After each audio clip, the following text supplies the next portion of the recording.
I'm deeply honored to be here today to share a statement on behalf of the government and the people of Kiribati in relation to this Climate Action Pacific Partnership event. The work we have ahead of us will be arduous, but a challenge nonetheless that can be overcome through partnership, ambition, and collective efforts. Climate change is a phenomenal threat that we must all put before us. At the outset, I wish to thank and acknowledge with appreciation the warm welcome and excellent hospitality extended to me, my wife, and members of my delegation.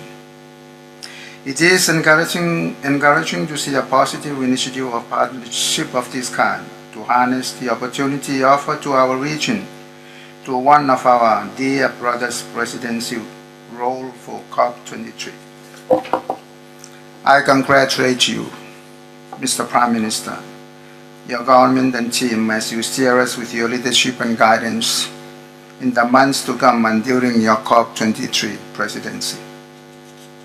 There is nothing new about climate change as it is apparently ubiquitous. But what is new is the more concerted and coordinated effort and approach that we as a Pacific family are now seriously demonstrating. So in that context, allow us all to join our hands together for a round of applause for Fiji's leadership. Thank you.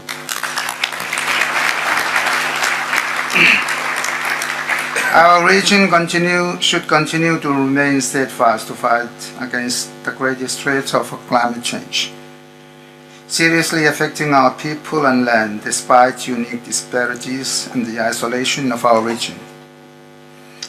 Climate change waves and severity vary from country to country, from people to people, and warrant urgent attention and collective global commitments, and above all, urgent action. We live with our people and not witness the calamity of climate change disturbing our daily lives. As leaders of this region, we hope our children, grandchildren, and their children a wealthy, healthy, and peaceful future. We help them action that will address the challenges of climate change, actions that guarantee the future of our global family and our one and only home. Action that will guarantee that no one will be left behind, but far more important, urgent actions to address the increasing disasters of climate change. Indeed, we cannot do it alone as our coffers are unable to cope to combat the impact of climate change. Accessing and fast-tracking disbursements of far-needed financial resources from climate change, financing facilities like the Green Climate Fund, Adaptation Fund, to name a few, remain a challenge to our region only due to stringent procedures that we have to satisfy. Time is fast running out, and direct extensive damages and cost implications are on the rising tide. We simply cannot afford to wait. We must take charge of our own routes and put in place innovative financing modalities to provide solutions to our problems. My government is leveraging our sovereign wealth funds as collateral for concessional debt financing. We are looking for at concessional debt financing with an interest rate of 1% or 2% and will be reimbursed when climate change funds are made available. Kiribati is a large atoll ocean state burdened by climate change impact, which knows no boundary. The health and validity of our oceans to support sustainable development and livelihood of our people is uncertain. Therefore, protecting the ocean isn't just a conservative issue, it is an issue of survival as well. Our highland economy simply cannot survive on a deteriorating marine base. I urge this gathering to consider and maintain critical importance our oceans as one of our key messages at the end of this partnership event. Kiribati urges global action to limit carbon emission below 1.5 degrees Celsius.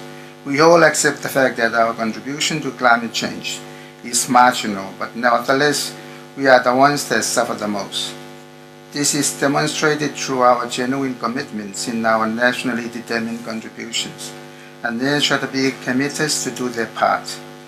Furthermore, a pertinent issue which holds true to our region and one that Kiribati strongly encourages support towards during this process and in the lead up to COP23 is that of loss and damage.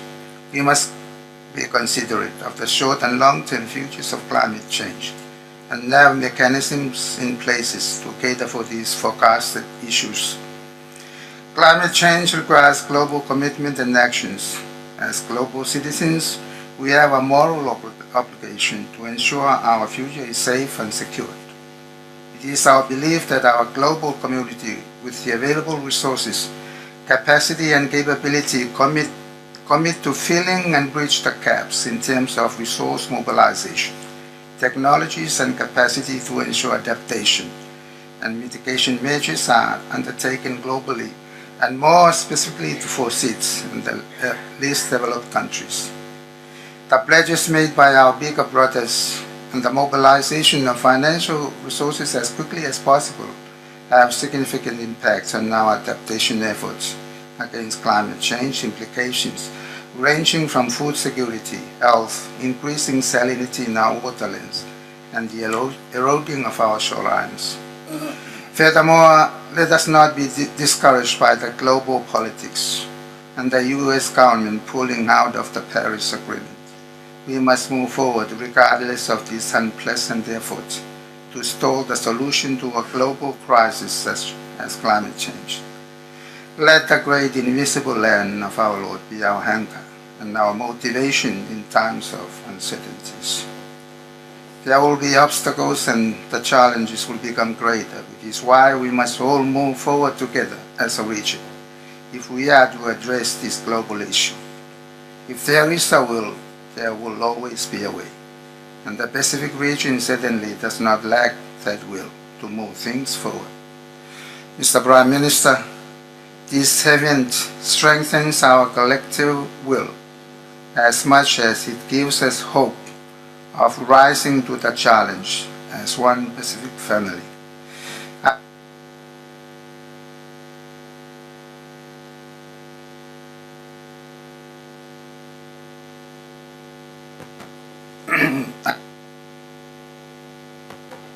I wish all of us fruitful deliberations with our Kiribati traditional blessings of the Maori Te Roi, Autatabamo, meaning health, peace, and prosperity. Kampesendapa, Vinakapakale.